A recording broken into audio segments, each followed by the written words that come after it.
Alright, buddy, hello and welcome. As always, I am Shaun. This is the reserve team, and welcome to the weekend recap, where we bring you all the biggest headlines from Australian and New Zealand football over the past week. And there's a whole bunch going on around the world of Australian and New Zealand football at the moment, including Asian Champions League stuff, our Matildas in action overseas, revamps for the FFA Cup, a whole bunch of other A-League news as well. We're going to do our best to summarise the best headlines throughout the course of the week. In our first headline, Melbourne Victory's ACL hopes have been dashed. They were the one Australian side that got through to the knockout stages, so they deserve a tremendous amount of credit. We did cover the Asian Champions League in a podcast earlier this week. You can check out that video on the channel. Brand and the boys did a fantastic job going through the results for all three of our Asian Champions League sides, and Victory, of course, getting through to the knockout stages.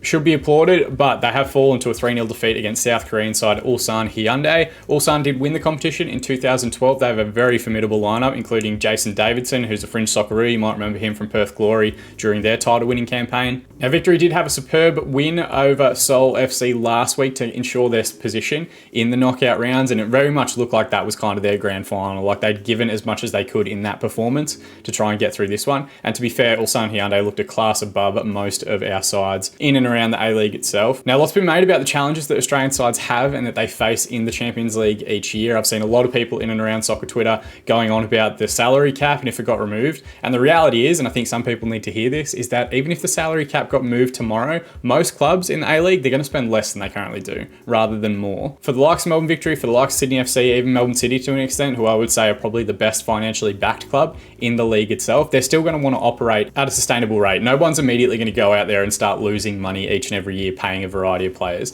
You're not going to see everybody in the A-League squad start getting paid 10 grand a week. That's just not going to happen. The pathway to how we compete with the other sides in the Asian Champions League is how we set ourselves up, and setting ourselves up for tournament style football. Arguably the best run that any side in Australia has ever had in any tournament competition, of course, goes to Western Sydney Wanderers for their triumph. They were a very defensive side. They did not play swashbuckling football. They didn't really try and do too much in possession other than work directly towards goal, but defensively they were fantastically well set up. They were very well drilled. That's what won them the competition. It wasn't anything to do with the football they played. It was very much their defensive structures were spot on throughout the course of that tournament. And I've got to give credit to Melbourne Victory. I think they, and this might be some sort of a marker as to how Grant Brebden's going to coach them this year, they were the best defensive setup of any of the sides that went. Sydney FC went over there and still tried to play their regular brand of football. Perth Glory went over, and really for them, I think Richard Garcia treated it almost like a training camp, which is absolutely fine. That's their right.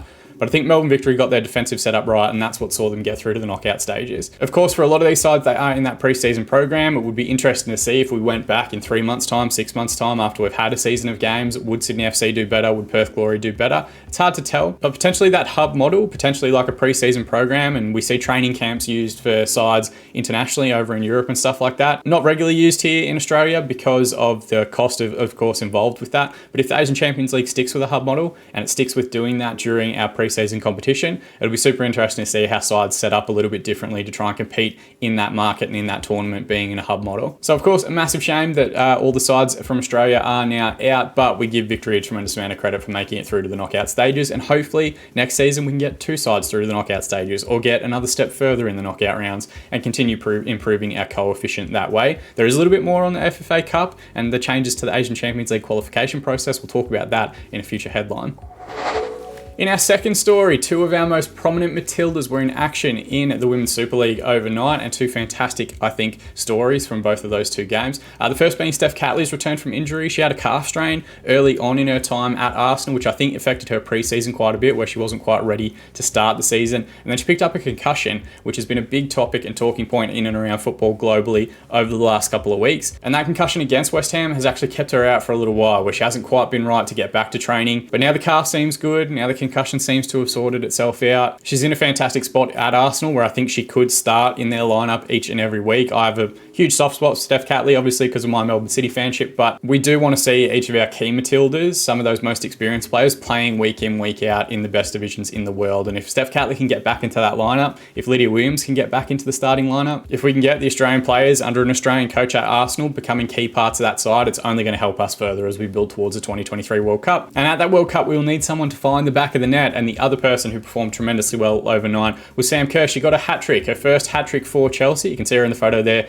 with with the match ball. She scored in the 15th, 55th and 68 minutes against West Ham United, a West Ham side that include fellow Matilda, Emily Van Egmond. So great to see two Matildas out there on the park at the same time. 3 excellent goals as well, moved very well off the ball, got herself into the right positions. One of them was a tap in, but that's absolutely fine. You've got to be in the right spot to poke it home into the back of the empty net. And it's taken her a little while, Sam Kerr playing in a little bit more of a poacher role for this Chelsea side, but that quality's starting to shine through. I think she's really starting to hit her straps, and if she can continue scoring for that side in the run home to the FAWSL season, it'll be fantastic for us as well. The one concern is that she did pick up a knock. After her third goal, she kind of went to turn away after tapping it home and crashed into one of the West Ham players, and it was like a hip-on-hip contact. So she did pick up an injury. I did see some people on soccer Twitter saying that like it was an injury celebrating, which it wasn't really. She just collided with a player after she'd finished the goal. Completely accidental, but hopefully it's just a knock. Hopefully it's just a bruise and she's up and ready to go again, because she's finally started to hit a decent run of form, which is absolutely perfect for us. And if you want to find further updates on not just Catley and Kerr, but all of our Matildas and how they're operating overseas and their playing time and all that sort of stuff, go and check out the Westfield Matildas Twitter account. It is fantastic for updates as to what's going on in and around our Australian women's side and all those players. You can go also check out the Football Ferns account as well for updates on any of the New Zealand players. Full links will be down in the description below to each of those accounts. I definitely recommend and guarantee that you'll find some interesting stuff on there if you go and check it out.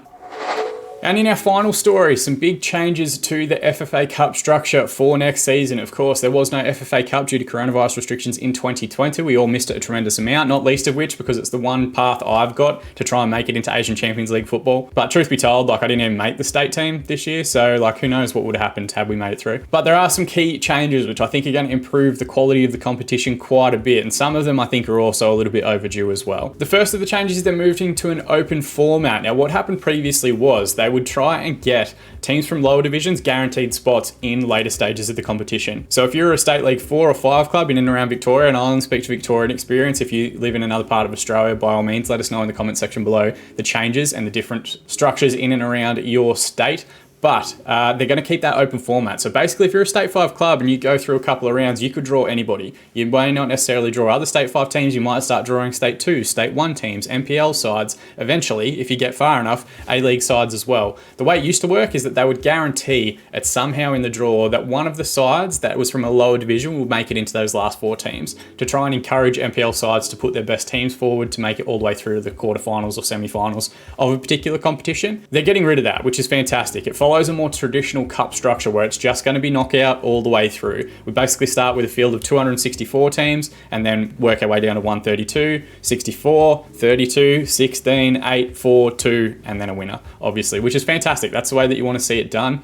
It likely means that we will see more frequent and more opportunities for NPL sides and State League sides to play against A-League sides earlier on in the competition, which could be huge for them. I've been to more than a few games where an NPL side's played an A-League side at the FFA Cup level, and those dates and the amount of people that they can get through the gate at their grounds can be huge for a side and can help build them up as a team, build up their finances, really ensure their financial security for the rest of that year, which is fantastic to see. We need more fixtures like that. We need to capture more hearts and minds. We don't need to see Melbourne City playing Western Sydney 2 weeks into their preseason competition. That's not good for anybody, but if they were both playing NPL teams, fantastic. They'll probably go through, but still fantastic for those community sides as well. It gives them more incentive to try and get further in that competition and further into those games. The next announcement is that the final stages of the Cup will be on 2 standalone weekends. So the 2 semi-finals for the FFA Cup will take place on their own weekend where there are no A-League or W-League fixtures during that period. And the final, of course, will take place on a standalone weekend, which is absolutely fantastic. That's the way it is in a lot of different countries around the world. It's the way it is for the FA Cup over in England. Giving it its own weekend makes it that little bit more special. It's never really, you're only ever really interested in a Wednesday night fixture for that Cup final if your team's playing in it. Because if you're not, sometimes you'll forget it's even on the way the A-League's marketed. But if you know it's coming up on a specific weekend and more attention can be given to that Cup final and different teams run to the final and all that sort of stuff, it's only going to help grow that prestige of the competition. It's only going to help people get more invested in winning that competition. And it's only going to increase the audience and the participation of people that want to go and watch it. Speaking of watching it though, there is one more thing that's been added, which some people aren't necessarily on board with. I'm kind of remaining to see how it's going to play out, which is that of a neutral venue for the final itself. What hasn't been confirmed yet, if this is going to be a permanent neutral venue, like maybe somewhere in Canberra or something like that, if you're going to have something similar to the FA Cup final being played at Wembley like it is in England each year. If you're going to set up a specific stadium to be the home of the FFA Cup and where you travel to for that Cup final, that's absolutely fine. You can do that. It does create challenges for a lot of fans to get there. You would want to hope that fans can get in and around cheap tickets or cheap flights or something like that either organised by the club or organised by the FFA, soon to be Football Australia itself. But it also depends where that is. I don't want to see an FFA Cup final hosted in Sydney. Why would two Melbourne sides, why would Adelaide, why would Perth need to travel to a game in Sydney to play at another A-League team's ground? If it's going to be a neutral venue, make it a proper neutral venue, one that doesn't belong to any club. And I know Canberra fans are like, I want you in the A-League as much as anyone else, so you're probably going to get upset that I've just said that. But for right now, put it in Canberra, put it somewhere where there isn't an existing team so that it does create its own identity and it does become more of a national side stadium rather than anything else. Or potentially put it in a location that we're trying to develop further for the 2023 Women's World Cup. Try and get a stadium upgrade, try and get somewhere ready to go to be a proper 10, 20, 30,000 seat stadium so that it's ready to go for that cup once it eventually arrives in Australia. Now, there are still more improvements that we want for the FFA Cup. It is likely going to get rebranded as the Football Australia Cup or potentially the Australia Cup, bringing back an older competition from the 1960s and 70s, which is a good first step trying to align some of our history as far as national cup competitions are concerned. But there is more we want to see. We want to see a similar style competition for women's football as well, to allow women's football teams from around Australia to start competing interstate or even with the W League sides if they're available. Challenges do come with that because a lot of the W League players do go and play over in North America, do currently play in Europe, which provides a challenge. But for the state league sides, for the NPL sides, that would be absolutely huge to get an opportunity to play in a competition against sides higher in divisions against them, against sides with more money, better structures, interstate sides if they make it far enough in the competition. We desperately need to try and get that going. And we need to try and find a way to do those in conjunction. I think if there's a cup final weekend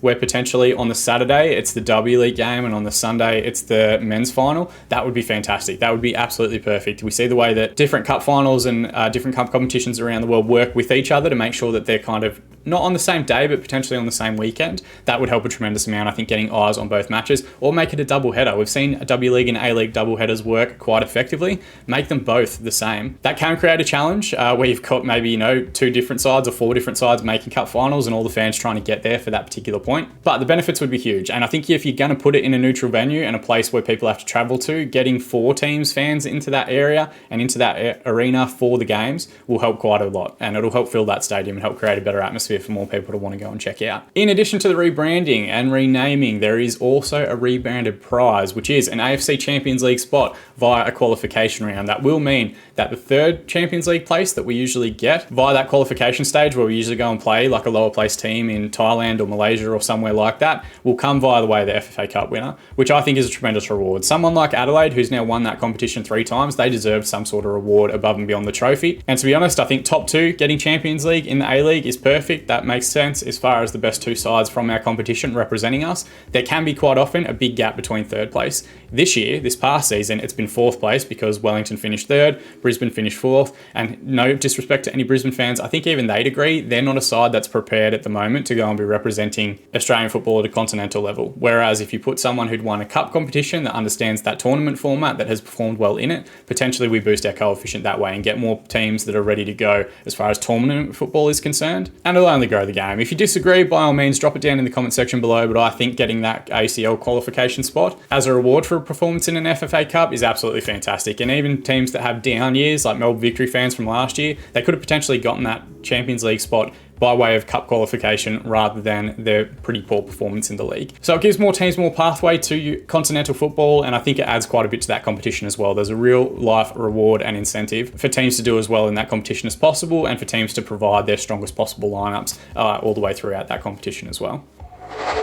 And of course, you can find a variety of articles on Australian New Zealand football on thereserveteam.com.au. Just flicking through at the moment, we've got our podcast stuff up there. We've got season previews continuing. We've got them coming up this week for Perth, Newcastle and Adelaide as well. The Ladies League has launched the Kappa Lifestyle range. Fantastic article from Boris on there about that one. A whole bunch from the local game, a whole bunch on the A-League, W League, different statistical analysis. All fantastic stuff, and it should always be the first place that you go and check out for all your Australian New Zealand football news. But that does bring us to the end of the episode for another week. If you want to help support the channel more, you can drop a like on this video. It helps it get higher on YouTube search results when people look for Australian New Zealand football content. You can also subscribe to the channel to be kept up to date on all of our future videos as they release right until the build-up of the A-League and W League seasons kicking off at the end of this month. But more than anything, we just appreciate you guys watching. As always, I've been Shaun. This has been the Reserve Team, and we'll see you all again next time.